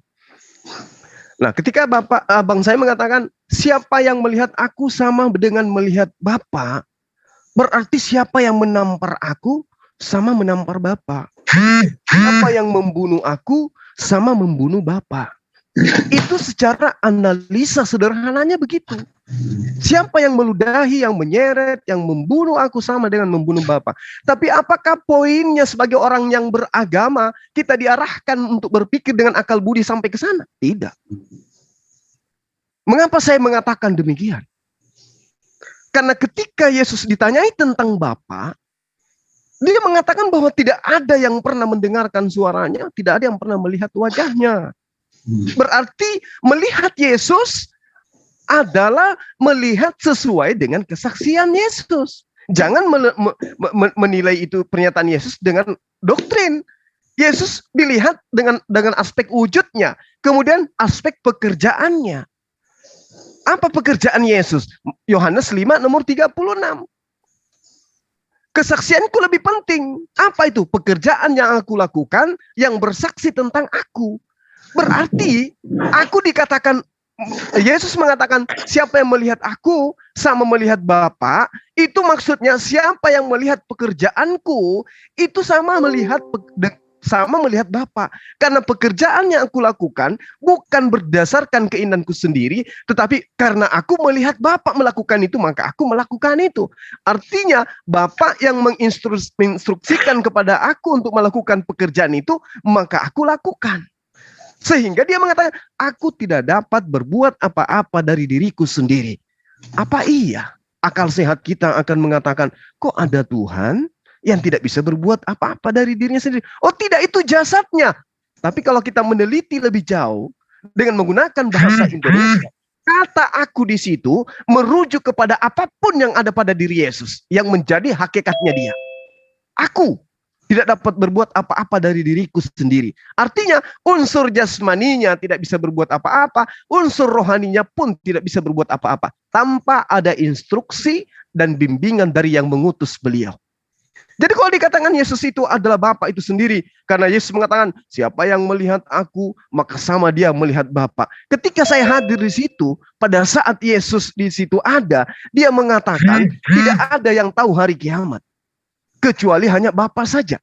Berarti pandangan saya merujuk kepada oknum biologis yang adalah Tuhan itu sendiri yang ternyata tidak tahu hari kiamat. Kalau saya sembah dia, berarti saya menyembah kepada Tuhan yang tidak tahu kapan hari kiamat itu terjadi. Padahal oknum ini menawarkan, sembahlah Allah, Tuhanku dan Tuhanmu. Terus kenapa harus menuhankan dia? Sementara dia menawarkan jurus yang lain, yaitu mengajarkan kepada manusia, Israel dan juga bahkan iblis untuk menyembah hanya kepada Allah saja. Kenapa harus menyembah dia? Sementara resepnya sudah ada. Jika engkau ingin memperoleh hidup yang kekal, laksanakan perintah Tuhan, jangan hapuskan meskian setitik pun, lalu kemudian ajarkan pada orang lain. Matius 5 nomor 19. Jadi indikasi kuatnya kemudian adalah apa yang abang saya sampaikan itu doktrin iman Kristen, saya hargai. Tetapi kemudian kehadiran saya di sini, ya, saya ingin meluruskan apa yang kemudian para nabi tunjukkan kepada manusia. Huwallahul ladzi la ilaha illa huwa alimul ghaibi wasyahada huwar rahmanur rahim. Dialah Allah, tiada Tuhan selain Dia yang mengetahui yang gaib yang dan nyata. Dialah yang Maha Pemurah lagi Maha Penyayang. Huwallahul ladzi la ilaha illa huwal malikul quddus salamul mu'minul muhaiminul azizul jabbarul mutakabbir subhanallah amma yasyrikun. Nah, ini juga dikatakan, dialah Allah, tiada Tuhan selain Dia, sang raja di atas segala raja, yang maha suci, yang maha sejahtera, yang mengaruniakan keamanan, kesejahteraan, yang maha memelihara makhluknya, yang maha perkasa, yang maha kuasa, yang memiliki segala keagungan, maha suci Allah dari apa yang manusia persekutukan. Ini yang kita imani. Makanya Yesus mengatakan, hidup kekal itu kamu kudu wajib dalam dua konsep. Apa itu? Mengimani, mengenal, dan jangan menyangkal bahwa Tuhan yang benar itu adalah Dia yang telah mengutus aku. Hidup kekal itu adalah mereka mengenal Engkau satu-satunya Tuhan yang benar dan mengenal Yesus yang diutus. Berarti Yesus itu harus dikenal sebagai Tuhan atau utusan? Sebagai utusan. Dan tidak ada yang sampai kepada Bapa tanpa menerima Yesus sebagai utusan Tuhan. Terakhir dari saya, Bang, terakhir. Ketika Yesus tampil di atas muka bumi ini sebagai manusia, sebagai wakil Tuhan kepada Bani Israel, objek daripada audiensnya itu adalah Bani Israel. Bani Israel ini adalah bangsa yang memahami tentang konsep Tuhan, bangsa yang memahami tentang konsep kerasulan dan kenabian, bangsa yang memahami tentang konsep tauhid. Lalu kenapa mereka menolak Yesus? Karena Yesus tidak berkesesuaian dengan kriteria Mesias yang mereka tunggu. Itu aja. Nah, sehingga ketika kita orang yang muncul belakangan nih, Islam maupun Kristen, harus jujur mengakui bahwa ruang lingkup pengajaran Yesus, responnya dia terhadap perbuatan orang-orang sekelilingnya, kemudian ajaran dia terhadap kondisi alam di sekelilingnya, lalu kemudian bahasa yang digunakan oleh karena efek terhadap linguistik yang digunakan bangsa yang ada di sekelilingnya, itu semata-mata tertuju kepada mereka yang disebut Bani Israel. Jadi kita tidak boleh masuk ke ranah sana. Ketika Yesus mengatakan, aku mengenal dombaku, dombaku mengenal aku, mereka mendengarkan aku dan mengikuti aku. Kita jangan masuk ke dalam, jangan masuk ke kepedean. Kenapa jangan masuk ke kepedean? Karena domba yang dimaksud Yesus itu adalah Bani Israel yang memiliki perangkat pengajaran berbeda dengan orang-orang di luar Bani Israel. Saya kira begitu, Bang, terakhir dari saya. Banyak teman muslim di sini yang ingin berdialog dengan abang saya yang saya hormati. Kiranya pertemanan kita, pertemuan kita yang pertama kali ini merupakan pertemanan yang akan terus berlanjut, berdiskusi, memberikan edukasi, saling sanggah menyangga satu sama lain dengan cara-cara yang baik, cara-cara sopan, saling menghargai sebagai anak bangsa. Demikian, terima kasih. Ya, terima kasih ya Pak Ustadz Juma. Ya, memang itulah pemahaman yang ada pada Pak Ustadz Juma seperti itu, ya kan? Nah, dan juga pemahaman yang dimiliki oleh orang Kristen itu kan tidak sama dengan Pak Ustadz Juma. Nah, jadi itu saling berbeda pemahaman, ya itu biasa. Yang namanya kita ini berdiskusi. Cuma yang saya ingin mau tambahkan, yang disembah orang Kristen itu bukan manusia. Yang disembah orang Kristen itu adalah Bapa yang di dalam manusia Kristus itu. Tidak percayakah engkau bahwa aku di dalam Bapa dan Bapa di dalam aku? Itulah yang diimani oleh Kristen. Yang disembah oleh orang Kristen itu adalah Bapa yang di dalam manusia Kristus itu. Manusia Kristus itu utusan, ya. Dan dia punya misi, dia sebagai korban penebus salah. Bukan Bapak itu yang disalib, itu manusia. Ya, manusia itu dipergunakan, diutus. Nah, Bapak itu yang di dalam manusia Kristus itu. Ketika Yesus disalib, dia mengatakan, Eli, Eli, lamanya sabachthani, ya Allah, mengapa engkau meninggalkan aku? Ya. Bapak yang di dalam manusia Kristus itu sudah meninggalkan Yesus, gitu. Ya. Jadi sekali lagi saya mau sampaikan bahwa yang disembah orang Kristen itu bukan manusia, ya, tetapi Bapa yang di dalam manusia Kristus itu yang disembah oleh orang Kristen. Ya kira-kira seperti itu, ya, sebagai penutup dalam diskusi saya dengan Pak Ustadz Juma ini, ya semoga bisa mengedukasi, memberikan masukan-masukan. Ya, jadi soal beda pendapat itu hal yang biasa. Oke, terima kasih. Baik, Bang, makasih banyak. Ya, Bang Handi, saya titip ini Bang Handi. Kunci 12. Bukan. Bukan. Ini dalilnya ada di 2 Tawarik kalau nggak salah ya. Bahwa dijelasin aja dulu Bang Juma, dijelasin sekalian. Iya, dijelasin dulu sekalian, Bang. Nggak apa-apa ya. Jadi apa dong. ketika saudara kita hargai, itu iman. Tidak boleh kita masuk ke dalam mengganggu daripada konsep keimanan sahabat kita. Tapi sebagai anak bangsa, kita tak apalah kita tukar pikiran dalam hal ini, ya kan? Sebagai kristolog, saya belajar Al-Quran, saya juga belajar Bible. Ketika sahabat kita mengatakan bahwa kami tidak menyembah manusia, Kami tidak menyembah manusia. Berarti itu akan melanggar kode etik di dalam 2 Yohanes 1 nomor 7. Bahwa penyesat itu adalah mereka yang tidak mengimani Yesus datang sebagai manusia. Nah, sementara di situ artinya Yesus itu harus diimani sebagai manusia. Diimani sebagai manusia. Lalu kemudian ketika tidak diimani sebagai manusia, maka dia disebut antikristus. Nah, sekarang ada konsep di mana kami menyembah bukan manusia. Yang kami sembah adalah Tuhan yang ada di dalam diri manusia. Oke, sekarang kita melihat bagaimana kemudian Tuhannya dan pemahamannya Bani Israel ketika saya katakan tadi, ruang lingkup pengajaran Yesus itu adalah meliputi tentang hal yang bernuansa monoteisme, yaitu Israel, yang merujuk kepada ilah yang disembah oleh Abraham. 2 Tawarik 6 nomor 18. Tetapi benarkah Allah hendak diam bersama-sama manusia di atas bumi? Bumi loh. Bumi.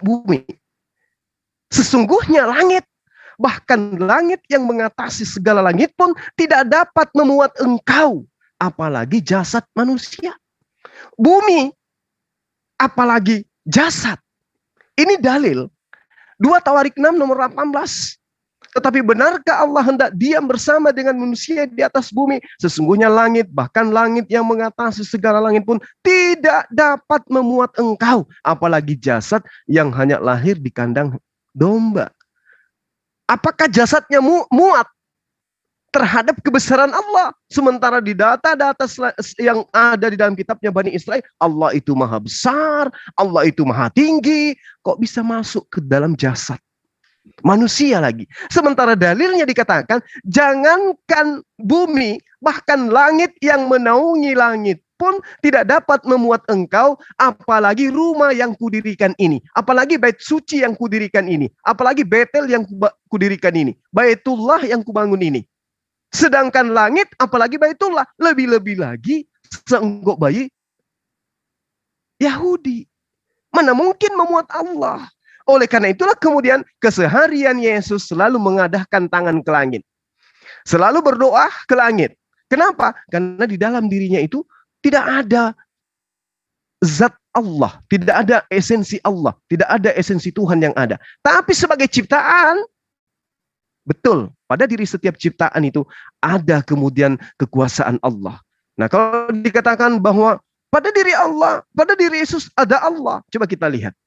Ketika malaikat datang kepada Yesus, Yesus ketakutan, keringatnya seperti titik-titik darah. Itu unsur manusianya atau unsur gaib yang ada pada dirinya juga ikut berkompetensi di dalam melahirkan kondisi di mana Yesus ketakutan. Orang yang sehat, orang yang pernah belajar, orang yang tidak mengedepankan iman dan meninggalkan akal, pasti akan mengatakan jasadnya Yesus keluar keringat seperti titik-titik darah disebabkan karena ada connect dengan ruhnya, yang mana ruhnya juga merasakan hal tersebut, sehingga ketakutan yang terjadi pada ruh, unsur rohani yang ada pada diri Yesus menjadikan jasadnya membiaskan, memperlihatkan adanya efek ketakutan. Kok bisa kayak begitu? Kita buktikan. Ketika jasad Yesus itu ditinggalkan oleh roh, apakah Yesus masih ketakutan? Apakah Yesus masih keringatan? Apakah Yesus itu masih merasakan was-was? Tentu tidak. Kenapa? Karena aspek ruhani yang ada di dalam dirinya itu sudah tidak ada pada dirinya. Nah, ketika datang malaikat, dia ketakutan, dia was-was, keringatnya seperti titik darah. Itu karena respon yang dialami oleh esensi gaib, roh yang ada pada diri Yesus. Berarti yang ada pada diri Yesus itu bukan Tuhan. Dengan demikian, yang disembah oleh teman-teman Kristen adalah manusia, meski dia mengatakan dengan sampai meninggal pun mereka dengan kekeh menyatakan, kami tidak menyembah manusia. Lalu apanya yang kamu sembah? Unsur Tuhan yang ada dalam dirinya. Subhanallah, sesungguhnya setiap ciptaan itu ada unsur Tuhan. Kenapa? Tidak ada ciptaan yang kemudian tercipta dengan sendirinya tanpa ada unsur ketuhanan yang terlibat di dalamnya. Ada pada diri Suma, ada pada diri sahabat-sahabat unsur ketuhanan. Apa itu? Dari sesuatu yang tidak ada menjadi ada, dikarenakan diadakan oleh yang maha kekal, yaitu Allah. Demikianlah Yesus.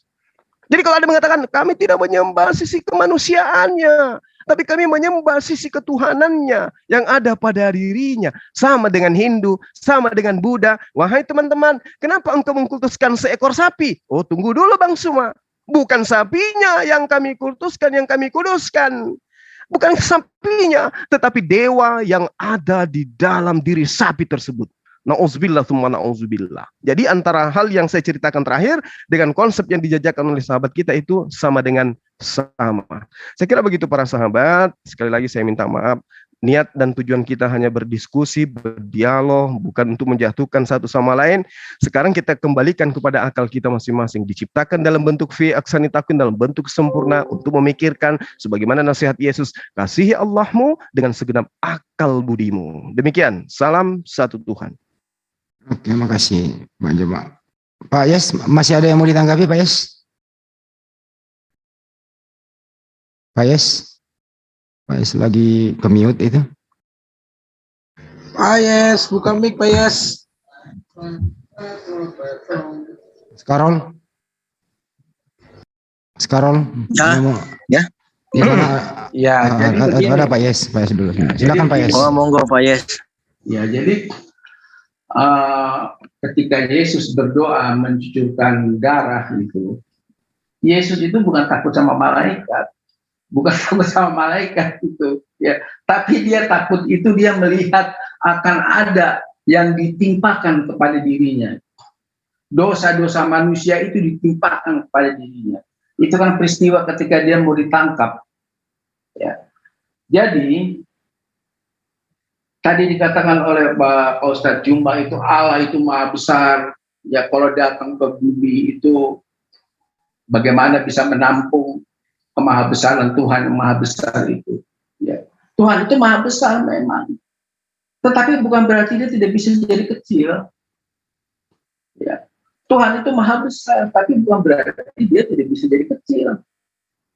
Ya. Kalau dia pengen jadi kecil, dia bisa.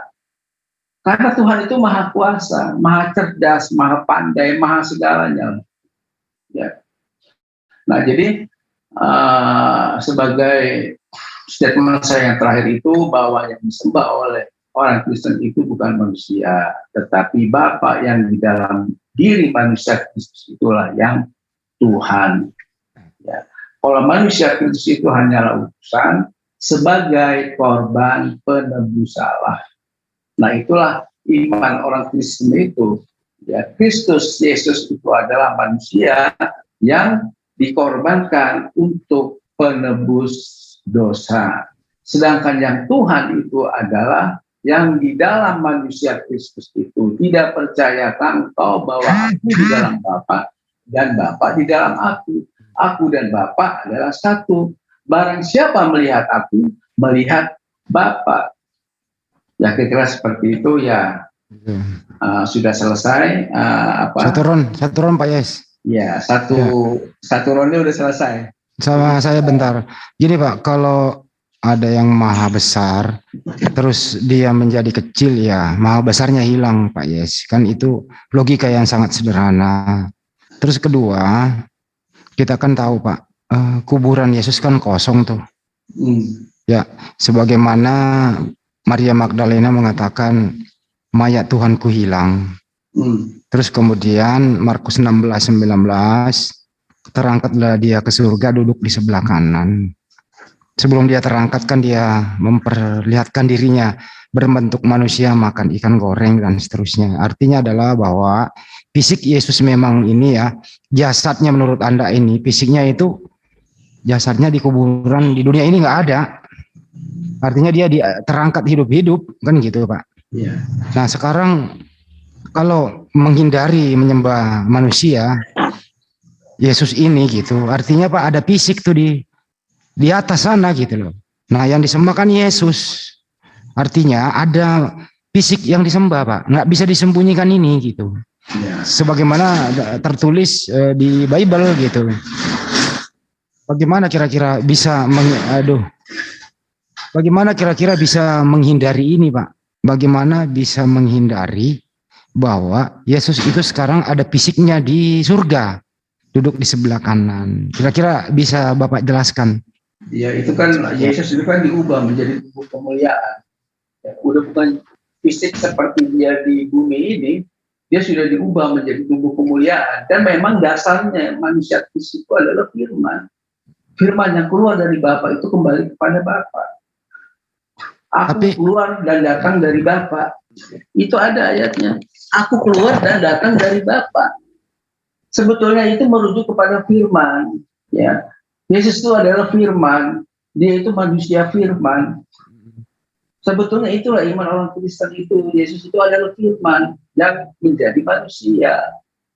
Dia itu firman, keluar dari Bapa dan dia kembali kepada Bapa. Nah, konsep inilah yang tidak bisa diterima oleh orang-orang Islam. Karena kenapa? Pemahaman orang Islam itu adalah Tuhan itu tidak pernah datang ke dunia mengambil rupa manusia. Itu konsep yang ada di dalam ketuhanan dalam Islam itu tidak ada. Bahwa Tuhan datang ke dunia mengambil rupa manusia. Tetapi di dalam kekristenan itu Tuhan datang ke dunia mengambil rupa manusia. Dan itulah yang sangat berbeda. Dan itu kalau perbedaan itu terus-menerus didiskusikan, itu tidak akan ketemu. Okay. Karena dasarnya memang sudah berbeda. Oke, gini Pak Yes. Kalau Tuhan itu kan kepercayaan kita di sini kan juga nggak mau memaksakan. Tapi mari kita sebagaimana kata Yesus, pakailah akal budimu kan gitu. Kalau Tuhan Yesus keluar dari Bapa terus Bapa menjadi manusia gitu ya. Yang secara logis itu Yesus keluar dari Bunda Maria, Pak. Oke. Itu pasti itu ya. Oke. Itu secara wujudnya. Secara kasat mata dilihat seperti itu. Ya, itu faktanya, Pak. Ya, tetapi apa yang tertulis pada Yohanes 8 ayat 42, kata Yesus kepada mereka, "Jikalau Allah adalah Bapamu, kamu akan mengasihi aku, sebab aku keluar dan datang dari Allah." Oke Pak, semua manusia di muka bumi ini Pak, itu datang dari Sang Pencipta itu. Tidak ada, seperti yang diterangkan Bang Juma tadi, tidak ada manusia tercipta di dunia ini tanpa kemahakuasaan Sang Pencipta. Semua sepengetahuan Sang Pencipta, semua, dan kembali ke sana, kembali, datang, pergi gitu loh. Dan makanya kita di bumi ini itu banyak diberi kesempatan. Apa itu kesempatan untuk menikmati hidup ini dengan ada aturannya. Aturannya apa? Perintah dan larangan gitu loh. Undang-undang manusia itu ada karena kita ini ciptaan paling sempurna. Diberi kebebasan untuk memilih gitu. Bapak memilih Kristen, kami memilih Islam. Tidak ada paksaan di sana.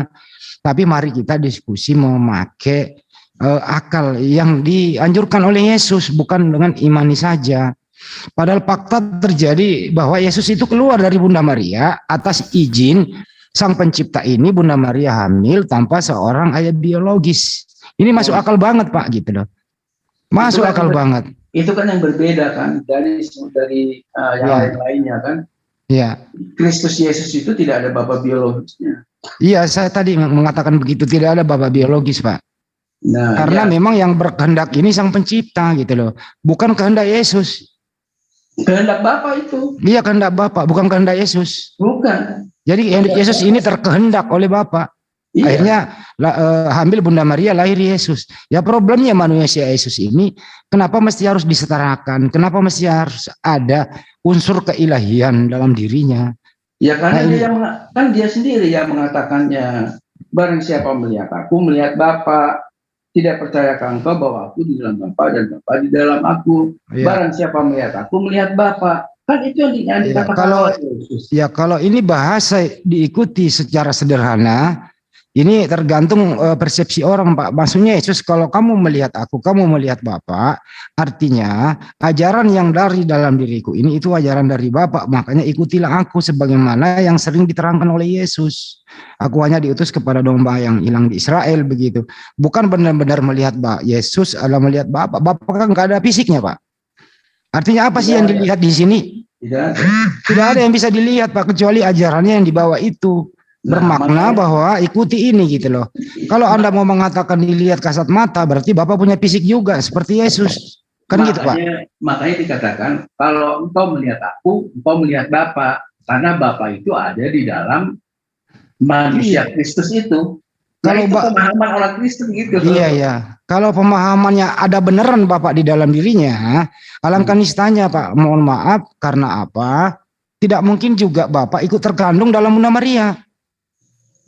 Tidak mungkin Bapak terkandung dalam Bunda Maria. Dalam Bunda Maria, kalau Yesus membawa Bapak dalam dirinya berarti Yesus membawa Bapak ikut dalam kandungan Bunda Maria. Kali ini fatal banget Pak. Enggak, dia dikandung oleh Roh Kudus. Rahim Maria itu dipergunakan sebagai alat aja supaya manusia itu tuh bisa datang ke dunia itu sebagai lazimnya manusia dan tinggal bersama-sama dengan manusia. Ya itu bahasa itu Pak Padar, itu bahasa teologis kalau perempuan hanya digunakan alat untuk keluar masuk. Tapi bahasa sederhananya adalah Bunda Maria mengandung ini sebagaimana manusia biasa mengandung Yesus. Nah, kalau Yesus ada atau Bapa ada di dalam diri Yesus, ini sangat fatal. Artinya waktu Yesus dalam kandungan, Bapa ikut terkandung, ikut dalam diri Yesus. Ini fatal akibatnya Pak Yes. Enggak, itu secara logika kan, itu pemikiran secara logika, ya kan. Tetapi memang harus masuk logika dikit Pak. Oke. Tetapi kalau orang Kristen itu tuh apa yang tertulis kok, apa yang tertulis di kitab suci itu diimani. Kalau kita mengandalkan logika, wah, bisa stres orang. Iya Pak Yes. Kalau memang ini diimani, imani juga dong. Kalau waktu Yesus dalam kandungan, Bapak ikut dalam kandungan, Bunda Maria juga harus diimani juga Pak. Enggak, kita tidak mengimani seperti itu. Berarti waktu Yesus dikandung, Pak Yes, waktu Yesus dikandung, belum ada Bapak di dalam diri Yesus. Dikandung oleh Roh Kudus itu kemahakuasaannya. Enggak, Bunda Maria mengandung Yesus Pak Yus, mohon maaf. Ya, Bunda Maria mengandung Yesus. Apakah waktu Yesus dalam kandungan setelah berbentuk manusia di sebentar lagi brojol Bunda Maria, apakah Bapak ikut di dalam diri bayi ini? Itu kemahakuasaan Tuhan. Ya, harus konsisten Pak. Bapak kan mengatakan Yesus itu ada Bapak di dalam diri Yesus. Iya. Nah, artinya ada Bapak di dalam diri Yesus ini waktu dikandung Bunda Maria, harus konsisten gitu loh Pak Yes. Oke. Dari ayat-ayat yang tertulis, Yesus mengatakan aku di dalam Bapa itu ketika Yesus itu sudah dibaptis, ketika dia umur 30 tahun dia dibaptis, itulah barulah dia itu berkata-kata tentang bahwa Bapa itu ada di dalam dirinya. Oke, artinya saya udah paham nih. Artinya dari umur 0 atau dari umur dalam kandungan sampai 29 tahun Bapak belum masuk ke dalam diri Yesus. Itu tidak bisa dijangkau dengan akal pikiran saya. Tapi dibaptiskan umur 30 tahun Pak. Iya. Artinya umur 30 tahun baru Bapak masuk dalam diri Yesus. Iya, apa yang tertulis di kitab suci itu seperti itu. Yesus itu memperkatakan itu ketika dia sudah dewasa, ketika dia setelah dibaptis, dia baru memperkatakan seperti Bapak itu. Ngerti nggak tujuan Yesus dibaptis Pak? Bukan penekanannya bukan berarti saya dibaptis Bapak ada dalam diri saya. Tujuan Yesus dibaptis itu adalah penekanannya bahwa dia sebagai seorang Yudaisme yang menuhankan satu Tuhan Pak. Itu nilai baptisnya Yesus Pak. Iya, itu baptisan itu kan untuk memenuhi kehendak Bapa. Iya, itu nilai baptisnya. Artinya Yesus ini setelah dibaptis mengikuti tradisi Yahudi itu. Kalau kami di Islam itu syahadat ya, dan seterusnya itu ya artinya apa? Yesus ini menekankan dirinya tauhid. Coba tanya Yahudi, apa sih baptis itu secara tradisi Yahudi Pak? Berbeda dengan baptis yang ada tradisi Kristen sekarang. Beda. Baptis tradisi Kristen itu bahwa seorang yang dibaptis itu menandakan dirinya menuhankan Yesus. Kalau Yesus dibaptis itu menuhankan Sang Pencipta. Berbeda Pak. Itu dua yang berbeda. Kira-kira begitu Pak Yes. Ya, jadi memang kalau perbedaan itu ada, ya kan? Kalau kita membenturkan perbedaan ya tetap berbeda. Oh, iya, betul. Baik Pak Yes, ini ada pemaksaan, mohon maaf ya Pak Yes ya. Gak apa-apa, gini kita kan berdialog, berdiskusi. Iya, siap. Oke, silakan yang lain. Saya mau ini dulu nih, mau makan siang dulu nih. Oke, makasih ya Pak Yes. Makasih banyak Pak Yes. Oke, terima kasih. Semoga ada waktu kita diskusi lagi, menarik ini Pak Yes. Oke, siap. Kalau ada waktu lain kali Pak Yes dong nanya-nanya tentang Islam seperti apa gitu ya. Oke, nanti saya siapkan ayat-ayat Al-Quran Pak Yes. Siap, kami tunggu Pak Yes. Oke. Baik. Kita tutup dulu kali ya. Selesai. Yoi. Banyuma izin, Banyuma masih ada disampaikan dulu sebelum ditutup. Banyuma menjawab mungkin dari ya silakan Banyuma. Ditutup aja Bang. Yang pada intinya bahwa kita udah menyampaikan apa yang menjadi hak beliau untuk ia dengarkan. Gitu Bang Handi, makasih banyak. Ya saya juga agak fatal sekali kalau Bapak ada di dalam diri Yesus ya. Kalau dimaknai secara harfiah ya. Apa ini? Siapa nih? Oke, kita tutup ya. Ayo, Mas Karol ada yang mau disampaikan sebelum tutup? Ada sih di ayat. Apa tuh? Baru muncul ini isiannya. Apa tuh? Al-Kahfi 103 sampai 104. Jadi kan nggak dibahas itu. Yang tadi ini topik yang tadi sama Pak Yes ada penekanan. Kalau enggak kita buka lagi kalau Anda mau nanya tentang Al-Quran. Kalau yang tadi tidak, udah cukup dari saya. Oke, saya tutup dulu ya. Nanti kalau mau bertanya tentang Al-Quran, kita buka season yang kedua, oke? Season yang kedua, benar. Season kedua. Iya, dibuka nanti. Sering kok teman Kristen tanya sini tentang Al-Quran. Kita jawab tuntas kok. Kami juga enggak auto tidak mau ditanya gitu. Justru kami kalau ditanya itu berarti kami mengolah kembali gitu ya. Oke? Siap ya? Deal. Baik. Makasih ya semua teman-teman yang ada di Menara Siar.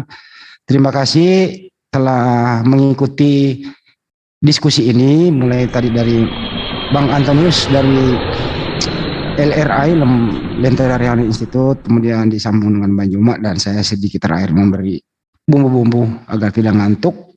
Semoga bermanfaat buat kita semua.